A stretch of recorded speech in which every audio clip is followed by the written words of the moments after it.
best law of attraction. Money and success coach అయిన ప్రముఖ షేక్ అన్వర్ గారిచే May 18th హైదరాబాద్ లో జరగబోయే 1 day magic of law of attraction and millionaire mind workshop కి register చేసుకోండి.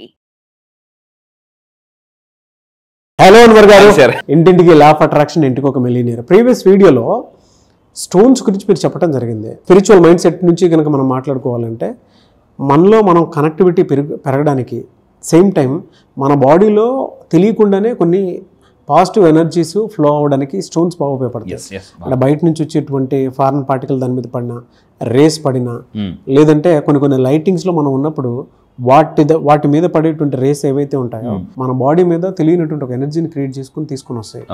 అది సైంటిఫికల్లీ ప్రూవ్డ్ కూడా. అందుకే పిల్లలకి కొంతమందికి ఏం చేస్తారంటే గోల్డ్ పెడుతూ ఉంటారు, కొంతమంది స్టోన్స్ పెడుతూ ఉంటారు. అదేమి చాలా మంది అనుకునేటువంటి విషయం, సోకులు ఎక్కువైపోయి పెట్టుకుంటారు అనుకుంటారు, కానీ అట్లని కాదు. బట్ దాని బిహైండ్ రీజన్స్ చాలా ఉంటాయి. ఎనర్జీస్ కోసం కూడా కొన్ని పెట్టుకుంటూ ఉంటాం. సో కమింగ్ టు సబ్జెక్ట్, ఏ వీడియోలో ఏం చెప్తున్నారు? ఈ వీడియోలో మనం మాట్లాడబోయేది అంటే, ఈ వీడియో మీరు వింటున్నప్పుడు ఒక పెన్ను పేపర్ తీసుకోండి, కంపల్సరీగా pen paper. This is a very ఎందుకంటే మనం ఆరోగ్యంగా ఉన్నామా లేదని షుగర్ టెస్ట్, బీపీ టెస్ట్, అన్ని టెస్టులు చేసి, లివర్ టెస్ట్, హార్ట్, ఇలా మొత్తం అన్ని టెస్టులు. ఈ టెస్ట్ ఏంటంటే మిమ్మల్ని ధనవంతులు చేయడానికి ఉపయోగపడే ఆర్థిక ఆరోగ్య పరీక్ష అండి.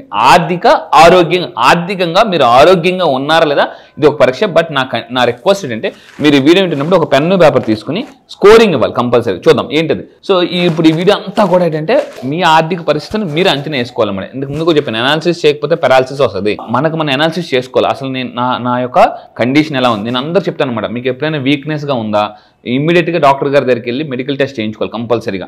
సో ఎందుకనంటే మనకు అప్పుడప్పుడు చాలామంది షుగర్ వచ్చిందని తెలియదు, చాలామందికి అంటే ఐసైట్ తగ్గిపోతుందని తెలియదు, నెగ్లిజెన్స్ చేస్తాం. గౌతమ్ బుద్ధుడు ఒక మాట అంటారండి, ఒక మనిషి జీవితం సర్వనాశనం అయిపోవడానికి మెయిన్ కారణం అజ్ఞానం కాదు, నిర్లక్ష్యం. ఇప్పుడు రోడ్డు మీద వెళ్ళిపోతుంటారండి, ఫాస్ట్గా వెళ్ళిపోతుంటారు, ఫాస్ట్గా హెల్మెట్ వేసుకోరు. హెల్మెట్ వేసుకోవాలని తెలుసు, కానీ హెల్మెట్ వేసుకోకపోతే యాక్సిడెంట్ అవుతుంది. అప్పుడు అతను చనిపోయాడు. దేని వల్ల చనిపోయాడు? అజ్ఞానం వల్ల చనిపోయా, నిర్లక్ష్యం వల్ల చనిపోయా? నిర్లక్ష్యం వల్ల చనిపోయాడు. ప్రతి మనిషికి తెలుసు ఎక్సర్సైజ్ చేయాలి, మెడిటేషన్ చేయాలి, టైం పడుకోవాలి, నిద్ర అని చెప్పేసి మన మైండ్ చెప్తుంటుంది, పడుకో పడుకో పడుకో. మనం ఏనం ఏదో ఒక రోజు దేవుడు ఐసీ బెడ్ మీద పడుకుని పెడతాడు, ఇంక నువ్వు వద్దని చెప్పి అప్పుడు ఎక్కడికి కదలలేమన్నమాట. సో అంటే భగవంతుడు మనకి ఎంత పవర్ ఇచ్చాడంటే మన మైండ్ చెప్తుంటుంది ఇది వద్దు, ఇది చేయకని. దాన్ని కానీ వినలేదని అంటే ఇంకంతే, కథ కంచికి మనం ఇంటికి అని అయిపోతాం. అందువల్ల అంటే సో బీ అలర్ట్ అండి, దిస్ ఇస్ వెరీ ఇంపార్టెంట్. ఈ వీడియో మీకు చాలా బాగా ఉపయోగపడుతుంది. అంటే మీరు ఫైనాన్షియల్గా ఏ స్టేట్లో ఉన్నారని. ఫస్ట్ ఆఫ్ ఆల్ ఆర్థిక స్కోర్, దీన్ని ఫైనాన్షియల్ స్కోర్ అంటారు. అంటే ఏంటి? ఇప్పుడు నేను కొన్ని క్వశ్చన్స్ అడుగుతాను, మీరు జాగ్రత్తగా పెన్ను పేపర్ తీసుకుని మీకు 8 and above వస్తే మీరు ఫైనాన్షియల్గా హెల్దీగా ఉన్నట్టు. 1 to 10 రేటింగ్ ఇవ్వాలండి, 1 నుంచి 10 లోపు రేటింగ్ ఇవ్వాలి. సో మీకు మీరే ఇచ్చుకోండి రేటింగ్. ఒకవేళ మీ స్కోర్ 6 నుంచి 7 వస్తే ఓకే, సాటిస్ఫైగా ఉన్నానంటే 6 to 7 ఇవ్వాలి. లేదు సార్ నాట్ గుడ్ సార్, మీరు అడిగిన క్వశ్చన్కి నేను నాట్ గుడ్ అంటే 3 to 5 రేటింగ్ ఇచ్చుకోండి మీకు మీరే. సో ఒకవేళ అసలు ఏమీ లేదు అంటే నేను అసలు ఏం ఫాలో అవ్వట్లంటే 0 to 2, దట్ ఈస్ అంటే ఎమర్జెన్సీగా చేయాల్సిన పని అదే. సో ఇది చాలా ఇంపార్టెంట్. సో దయచేసి చెప్తున్నా, పెన్ను పేపర్ మస్ట్గా తీసుకోవాలి. అయితే ఏంటి ఫస్ట్ క్వశ్చన్ జాగ్రత్తనండి, మీకు వచ్చే ఆదాయంతో మీరు హ్యాపీగా ఉన్నారా లేదా? 1 to 10 రేటింగ్లో ఇచ్చుకోండి. 5, 4, 8 వస్తే సాటిస్ఫైడ్గా ఉన్నట్టు అనమాట. అదే 4 క్వశ్చన్స్ అడుగుతాను. ధనవంతులు చేసే మొట్టమొదటి పని. ఇంకోటి అంటే ఖర్చు పరంగా మీరు అంటే మీ కంట్రోల్లో ఉన్నారా లేదా? ఖర్చు పరంగా అంటే డబ్బు కంట్రోల్లో మనం ఉన్నామా, మన కంట్రోల్లో డబ్బు ఉందా? ఇది వెరీ ఇంపార్టెంట్. అంటే ఖర్చు పరంగా మీరు ఖర్చుని బాగా మేనేజ్ చేస్తున్నారా చెక్ చేసుకోవాలండి. ఎస్ సూపర్ అనుకుంటే 8 ఇవ్వండి, లేదా యావరేజ్ అనుకుంటే ఇందాక చెప్పిన స్కోరింగ్ ఇచ్చుకోండి. పొదుపు, ఎవ్రీ మంత్ పొదుపు చేస్తున్నారా లేదా? కంపల్సరీ పొదుపు అనేది చాలా అవసరం. ఎందుకంటే డబ్బు ఒకే లాంగ్వేజ్ మాట్లాడుతుంది. ఇంతకు ముందు మనం చిన్నప్పుడు చదువుకున్నాం, వృక్షో రక్షిత అంటే వృక్షాన్ని ఈరోజు కాపాడితే రేపు మనల్ని వృక్షాన్ని రక్షిస్తుంది. ధర్మో రక్షిత ధర్మాన్ని మనం ఈరోజు కాపాడితే రేపు ధర్మం మనల్ని కాపాడుతుంది. డబ్బు, మనీ స్పీక్స్ ఓన్లీ 1 లాంగ్వేజ్. ప్రపంచంలో ఏ కంట్రీలో ఉన్నా, if you save me today tomorrow I will save you. ఈ రోజు నువ్వు నన్ను సేవ్ చేస్తే రేపు నేను సేవ్ చేస్తా. సో అంటే డబ్బు speaks only 1 language. If you save me today tomorrow I will save you.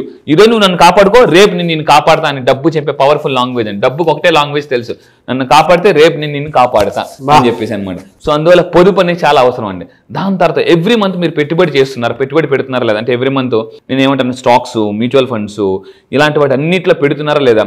అంటే ఒకవేళ బంగారం, ఇప్పుడు చాలా మంది అంటారు సార్ మా దగ్గర బంగారం కొను, స్కీమ్స్ కట్టండి. సో నేను కూడా నా లైఫ్లో కెరీర్లో 1000 రూపాయల నుంచి అలా స్కీమ్స్ కట్టి ఇలా వచ్చిన వాడిని.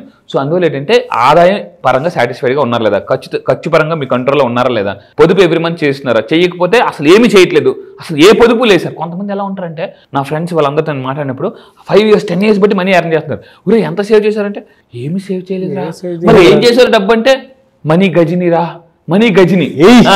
సో నా మాట దయచేసి జాగ్రత్తగా ఉండండి. ఇక్కడ ఇది చాలా పెట్టుబడి ఎవ్రీ మంత్ కంపల్సరీగా చేయాలండి. అండ్ ఇంకొకటి ముందస్తు పొదుపు. ఇక్కడ మీరు అబ్జర్వ్ చేస్తే అంటే ఎవ్రీ మంత్ మీకు వచ్చే దాంట్లో 10%, మళ్ళీ చెప్తున్నాను, ఒక 10% ఎవ్రీ మంత్ సెపరేట్ అకౌంట్లో పెట్టుకోవాలి కంపల్సరీగా. ఇది ఆల్ మిలియనర్స్. నేను మరి ఒక రీసెర్చ్ చెప్తాను. 1996 అమెరికాలో జరిగిన ఒక ఇన్సిడెంట్ చెప్తాను. 96లో అమెరికాలో టాప్ 100 మిలియనర్స్ ఎవరైతే ఉన్నారో, టాప్ 100 మిలియనర్స్ అంటే ప్రపంచంలో 100 మిలియనర్స్, 96లో ఉన్న మిలియనర్స్ 2004కి వచ్చేసరికి 96 మంది బ్యాంక్రప్ట్. 4 మాత్రమే మిలియనర్స్ ఉన్నారు. మరి 96 మంది ఏమయ్యారంటే because of lack of money management వాళ్ళు బ్యాంక్రప్ట్ అయిపోయారు అనమాట. సో అందువల్ల ఏంటంటే ఎవ్రీ మంత్ మీరు సేవ్ చేయాలి డబ్బుని కంపల్సరీగా, ఎవ్రీ మంత్ 10%. ఇది నా క్లాసెస్కి వచ్చిన తర్వాత రేపు June 1 జరగబోయేది ఏంటంటే MMS చెప్పబోతున్నానండి. MMS కింద కామెంట్ బాక్స్లో మీరు టైప్ చేయండి. MMS అంటే మిలినియర్ మనీ మేనేజ్మెంట్ సిస్టమ్. ప్రపంచంలోనండి నేను వరల్డ్ క్లాస్ ట్రైనింగ్ నేర్చుకుని వచ్చాను. ప్రపంచంలో top millionaires how to manage their money అనేది నేను రేపు June 1న ప్రాక్టికల్గా చేయించిపోతున్నానండి. ప్రాక్టికల్గా సో ఏ విధంగా సేవ్ చేయాలి, ఎంత సేవ్ చేయాలి. అండ్ ఇంకా మీరు తీసుకుంటే మళ్ళీ పెన్ పేపర్ తీసుకుని ఎవ్రీ మంత్ మీరు ఎమర్జెన్సీ ఫండ్ ఉందా లేదా మీ దగ్గర, ఏదైనా కష్టం వచ్చింది సడన్గా అప్పటికప్పుడు చాలా మంది పరిగెడుతుంటూ ఉంటారు అన్నమాట. మీ దగ్గర ఎమర్జెన్సీ ఫండ్ ఉందా లేదా, ఎమర్జెన్సీ ఫండ్ ఎంత ఉంచుకోవాలి చాలా మందికి తెలియదండి. 6 నెలలు మళ్ళీ చెప్తున్నానండి, నెక్స్ట్ 6 months పాటు అంటే ఇప్పుడు ఎవ్రీ మంత్ మీకు ఖర్చు అవుతుంది, ఎవ్రీ మంత్ మనిషికి ఒక 50,000 1,00,000 ఖర్చు అవుతుంది. అంటే ఎమర్జెన్సీ ఫండ్ ఎంత ఉండాలంటే ఎవ్రీ మంత్ మీ ఖర్చు 1,00,000 అనుకోండి ఫర్ ఎగ్జాంపుల్. అంటే మీ దగ్గర 6 లక్షలు కంపల్సరీగా ఉండాలి. కంపల్సరీ ఏదైనా అయింది అనుకుంటే అటు ఇటుగా. సో ఎక్స్పెన్సెస్ ఎలాగా, చాలా మంది ఏంటంటే ఇది చాలా ఎమర్జెన్సీ ఫండ్ అంటే తెలియదు. సో మీరు నిజంగా ఎమర్జెన్సీ ఫండ్ సేవ్ చేస్తానంటే yes I save emergency fund అని టైప్ చేయండి. ఎమర్జెన్సీ ఫండ్ ఎంత ఉంచుకోవాలి మళ్ళీ చెప్తున్నాను. ఎంతైతే ఖర్చులు ఉంటాయో ఎవ్రీ మంత్, ఫర్ ఎగ్జాంపుల్ నేను చెప్పాను నెలకు 1,00,000 ఖర్చు అయితే 6 లక్షలు కంపల్సరీగా మీ దగ్గర ఉంచుకోవాలి, సేఫ్టీ పర్పస్ అనమాట. ఇప్పుడు బయలుదేరినప్పుడు మనకి మనం డ్రైవర్ చెప్తాం, బాబు టైర్లో గాలి ఉందో చెక్ చేసుకో, స్టెఫినీ ఉందో చేసుకో, అన్ని చెక్ చేసుకో. 3 గంటల జర్నీకే చెక్ చేసుకుంటాం. అలాంటిది మన ఫ్యామిలీతో ఉంటాం. మనం గుర్తుపెట్టుకుని మనము చాలా ఎవరైతే మ్యారేజ్ అయిన వాళ్ళందరూ కూడా చాలా ఇంకా ఎక్కువ రెస్పాన్సిబిలిటీ పెరుగుతుంది. ఎందుకంటే మ్యారేజ్ అవ్వకముందు అమ్మా నాన్న మన రెస్పాన్సిబిలిటీ, మ్యారేజ్ అయిన తర్వాత ఇటు అటు 2 చూసుకోవాలి బ్యాలెన్స్డ్గా. సో అందువల్ల ఏంటంటే చాలా జాగ్రత్తగా ఉండండి. అండ్ ఇంకోటి ఏంటి, ఒక స్టేజ్కి వెళ్ళిన తర్వాత మనం ఎవరిని అడగలేం. ఎలా ఉంటుంది అంటే అడిగితే ఏంటి నీ దగ్గర డబ్బులు లేవా అని అంటుంటారు అన్నమాట. సో ఎలా ఉంటుంది, మన ప్రొఫైల్కి అడగలేము చేయలేము, అడిగితే పరుగు పోద్ది, అడగకపోతే ఇక్కడ పరుగు పోద్ది. నిజంగా అండి చాలా మంది ఒక స్టేజ్కి వచ్చింది. నేను కూడా లైఫ్లో అడిగితే ఏమనుకుంటారు, నీకేటన్వర్ నీకు అసలు ఊరుకో నువ్వు అడే జోకేస్తావు మళ్ళీ ఇది ఈ విధంగా ఉంటుంది. అందువల్ల దయచేసి చెప్తున్నాను, మాకు కూడా కష్టాలు ఉంటాయి, పట్టుకుని ముందుకు వచ్చేస్తున్నాను. నిజంగా నేను ఒక విషయం చెప్తాను. ఇప్పుడు అజిమ్ ప్రేమ్జీ గారు ఒక మాట అన్నారన్నమాట, మనిషి ఎప్పుడు ఎలా ఉండాలంటే ఫుల్లీ లోడెడ్ గన్ వెపన్ లా ఉండాలి. అంటే ఒక సోల్జర్ లాగా ఉండాలి. ఇప్పుడు యుద్ధం మనకు తెలుసు, ఇప్పుడు యుద్ధం మన రీసెంట్గా అయింది అంటే ఎప్పుడు యుద్ధం వస్తే తెలియదు, ఎప్పుడు పాకిస్తాన్ వచ్చేస్తో తెలియదు, రెడీగా బుల్లెట్ లోడ్ చేసుకుని ఉండాలన్నమాట. ఈ ఎమర్జెన్సీ ఫండ్ అలాంటిది అనమాట మనకి రెడీగా. ఇప్పుడు చూడండి మనకి రీసెంట్గా రష్యా నుంచి కొనుక్కుని S-400 ఎంత ఉపయోగపడింది అది నిజంగా. సో అందువల్ల ఏంటంటే ఇది ఎమర్జెన్సీ ఫండ్లో ఉపయోగపడుతుంది. ఇంకా తీసుకుంటే మీరు మెయిన్ థింగ్ అంటే ఇక్కడ ఈ ఎమర్జెన్సీ ఫండ్ని అవసరమైనప్పుడు అంటే సేవ్ చేసి పెట్టుకుంటాం. ఇప్పుడు నేను సడన్గా మీరు ప్రాపర్టీ సడన్గా ఏమొస్తుంది అంటే మంచి ల్యాండ్ రేట్కి వచ్చేస్తుంది, లేదా మంచి గోల్డ్ రేట్ సడన్గా తగ్గిపోతుంది. అప్పుడు ఎమర్జెన్సీ ఫండ్ని వాడి మనం కొనుక్కోవచ్చు. అది చాలా మందికి తెలియదు, వెంటనే ఉపయోగించాలి. ఎప్పుడైతే ఆపర్చునిటీ వచ్చినప్పుడు ఎమర్జెన్సీ ఫండ్ వాడాలి. దాని తర్వాత ఇంకా మీరు తీసుకుంటే బీమా అని పెట్టుబడి. ప్రతి ఒక్కరికి ఇన్సూరెన్స్ ఉండాలండి, ప్రతి ఒక్కరికి. నేను ఒక richest person in the Babylon అనే పుస్తకం చదివాం. The richest person in the Babylon అనే పుస్తకం, very famous book in the world. ఆ పుస్తకంలో కంపల్సరీ చెప్తారు ప్రతి మనిషికి ఇన్సూరెన్స్ ఉండాలి, మస్ట్గా ఇన్సూరెన్స్ ఉండాలి. చాలామంది ఇన్సూరెన్స్ చేయించరండి. చాలామంది చేస్తారంటే వాళ్ళకి ఒక్కరికి ఇన్సూరెన్స్ చేసుకుంటారు, కాదు ఇంట్లో family members, whole family members మొత్తానికి ఇన్సూరెన్స్ మస్ట్గా ఉండాలండి. This is very very important. దాని తర్వాత ఇన్వెస్ట్మెంట్, అంటే ఇన్సూరెన్స్ కంపల్సరీ ఉండాలి, ఇన్వెస్ట్మెంట్ కూడా. ఇన్సూరెన్స్ కూడా చాలామంది ఏం చేస్తారంటే తక్కువ చేస్తారండి. సడన్గా పోతే పరిస్థితి ఏంటి, ఫ్యామిలీ పరిస్థితి. సో నేను మళ్ళీ చెప్తాను, ఎవ్రీబడి ఒక డ్రీమ్ పెట్టుకోండి, కోట్లలో ఇన్సూరెన్స్ పెట్టుకోండి, క్రోర్స్లో మస్ట్గా. ఇన్సూరెన్స్ అనేది చాలామందికి అవగాహన లేదు. ఫారిన్ కంట్రీస్లో ప్రతి ఒక్కరికి ఈవెన్ ప్రతి దానికి ఇన్సూరెన్స్ ఉంటుందండి. మన దాంట్లో ఏంటంటే చాలా మందికి ఇన్సూరెన్స్ మీద అవగాహన లేదు. సో మీరు బిలియనర్స్ అవ్వాలనుకుంటే ఇన్సూరెన్స్ మస్ట్గా ఉండాలి. సో ఆరోగ్య బీమా, సో ఇది కూడా హెల్త్ ఇన్సూరెన్స్ ఉండాలి, లైఫ్ ఇన్సూరెన్స్ ఉండాలి, హెల్త్ ఇన్సూరెన్స్ ఉండాలి. ఎందుకంటే సడన్గా ఒక డాక్టర్ దగ్గరికి వెళ్ళినప్పుడు ఈరోజు మీకు తెలుసు, ఈరోజు ప్రైవేట్ హాస్పిటల్స్కి వెళ్తే మొత్తం అంత ఆంపట్ స్వాహా అయిపోతుంది అనమాట, మొత్తం టెస్టులు. సో దీనివల్ల ఏంటంటే ఎవరికైతే హెల్త్ ఇన్సూరెన్స్ ఫ్యామిలీ మొత్తానికి ఉంటే ఇప్పుడు వ్యాధులు కవరేజ్ అవుతుంది, ఆసుపత్రుల ఖర్చులు కూడా తగ్గుతాయండి. తెలివైన వాళ్ళు ఏం చేస్తారంటే, ఒక విషయం చెప్తానండి, తెలివైన వాళ్ళు ముందు చేసే పని తెలివి తక్కువ వాళ్ళు చివరిలో చేస్తారు. ఇది మాత్రం గుర్తుపెట్టుకుని, తెలివైన వాళ్ళు ముందు చేసే పని తెలివి తక్కువ వాళ్ళు చివరిలో చేస్తారు లైఫ్లో చాలా మంది. సో అందువల్ల ప్లీజ్ బీ కేర్ఫుల్. అండ్ పెట్టుబడుల్లో కూడా ఎలా ఉండాలంటే రిస్క్ తక్కువ ఉన్న పెట్టుబడులు పెట్టాలండి. చాలా మంది ఇది చాలా మందికి తెలియని విషయం. పెట్టుబడి కూడా ఎలా పెట్టాలంటే, వారన్ బఫెట్ ఒక మాట అంటారు అనమాట, పెట్టుబడి పెట్టేటప్పుడు ఎప్పుడు కూడా don't put all eggs in one basket. అన్ని డబ్బులంతా తీసుకెళ్ళి ఒకే దగ్గర పెట్టుబడి పెట్టకూడదు, ఎప్పుడు కూడా డిఫరెంట్ మల్టిపుల్ బాస్కెట్స్లో పెట్టాలి. నా క్లాసెస్కి వచ్చిన తర్వాత మీరు ఏ విధంగా పెట్టుబడి పెట్టాలి, ఎక్కడ పెట్టుబడి పెట్టాలి, పెట్టుబడి పెట్టేటప్పుడు మైండ్ సెట్ ఏ విధంగా అనుకుని పెట్టుబడి అని చెప్తాను. అండ్ ఇంకొకటి ఏంటంటే, మీరు పెట్టుబడి పెడుతున్నప్పుడు కూడా లాభాల్లో పెరుగుదల వస్తుందో చెక్ చేసుకోండి. అండ్ ఫైనల్గా ఒకటి అండి, మెయిన్ పన్నుల అవగాహన. ప్రతి ఒక్కరు మీరు డబ్బు సంపాదిస్తున్నప్పుడు మీకు అకౌంటెంట్, మీకు ఒక ఆడిటర్ ఉండాలి, ట్యాక్స్ మీద మీకు అవగాహన ఉండాలండి. మెయిన్ థింగ్, నిపుణుల సలహా తీసుకోవాలి. చాలా మంది మనం ఏం చేస్తూ ఉంటాం అంటే, చాలా మంది ఇప్పుడు నేను ట్యాక్స్ కడుతున్నాను, నేను ఎవ్రీ మంత్ ట్యాక్స్ కడుతున్నాను, జిఎస్టీ కూడా కడుతున్నానండి ఎవ్రీ మంత్. అయితే చాలా మంది ఏం చేస్తుంటారంటే, ఏదో మామూలు తక్కువకి వచ్చి ఒక ఆడిటర్ని పెట్టేసుకుంటారు. దానివల్ల చాలా నష్టం జరుగుతుంది పెద్ద సడన్గా ఒకేసారి. సో మంచి ఎక్స్పర్ట్స్ని పెట్టుకోండి. ఎక్స్పర్ట్స్ వీళ్ళు ఏం చేస్తారంటే, మనకి కంపల్సరీ ఏదైనా టఫ్ సిచ్యువేషన్ వచ్చినప్పుడు డబ్బుని బాగా సేవ్ చేస్తారు.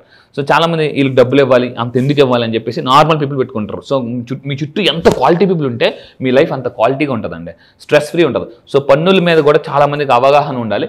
అండ్ ఇంకోటి ఏంటంటే, ఇలా లేక చాలా మంది దెబ్బతిన్న వాళ్ళు ఉన్నారు. ఎగ్జాంపుల్ చూపిస్తున్నాను. సో అనిల్ అంబానీ, మీకు తెలుసు, విజయ్ మల్య, వీళ్ళందరూ కూడా చాలా రిచ్ అయిపోయారు, కానీ బ్యాంక్రప్ట్ అయిపోయారు. ఎందుకనంటే బికాజ్ ఆఫ్ మనీ మేనేజ్మెంట్ సరిగ్గా చేయలేక, డబ్బుని చాలా నెగ్లిజెన్స్, ఇందాక చెప్పాను, అజ్ఞానం కన్నా నిర్లక్ష్యమే లైఫ్ని పాడు చేస్తుంది. సో మళ్ళీ చెప్తున్నానండి, I wish you all the best. ఈ టెస్ట్ మీరు ఒకసారి మీరు చేసుకుని కింద స్కోరింగ్ ఇవ్వండి. మీకు ఎలా వచ్చింది, యావరేజ్ వచ్చిందా, సూపర్ వచ్చిందా, ఎమర్జెన్సీ వచ్చిందా, లో వచ్చిందా, లోవా, మీడియమా, హైయా, కింద కామెంట్ బాక్స్ టైప్ చేయండి. ఈ వీడియో మీకు అద్భుతంగా ఉపయోగపడుతుంది, షేర్ కూడా చేయండి. ఎస్, రియలీ ఫెంటాస్టిక్ అండి. అంటే చాలా ఎక్స్పీరియన్సెస్ కూడా చాలా ఎక్కువ కనిపిస్తుంది నాకు ఈ వీడియో. Really great content. అంటే మనం మనీని అట్రాక్ట్ చేయాలి అని అంటే మనం ఎలా పొదుపు చేసుకోవాలో అనేటువంటి విషయం కూడా తెలుసు. ఒక పాయింట్ నేను మాత్రం నేర్చుకున్నా, కోచ్ టీ హార్వేకర్ చెప్తాడు అతను, దగ్గర 120 దేశాలు చెప్తాడు. 120 దేశాలు ప్రపంచంలో టాప్ మోస్ట్ మనీ కోచ్. అతను ఏం చెప్తాడంటే, మనీ ఎర్న్ చేయడం వల్ల మిలియనర్ అవ్వరు, మనీని మేనేజ్ చేయడం వల్ల మిలియనర్ అవుతారు. అద్భుతంగా చెప్తాడండి అతను చెప్పేది ఒకటే, by earning money you will never become a millionaire, by managing money only you will become a millionaire అని చెప్తాను. రియల్లీ ఫెంటాస్టిక్ అండి. థ్యాంక్ యూ అండి. Thank you so much Anwar. Thank you sir. Thank you. Suman టీవీలో మీ personal and business promotions కోసం కింది నెంబర్కి contact చేయండి.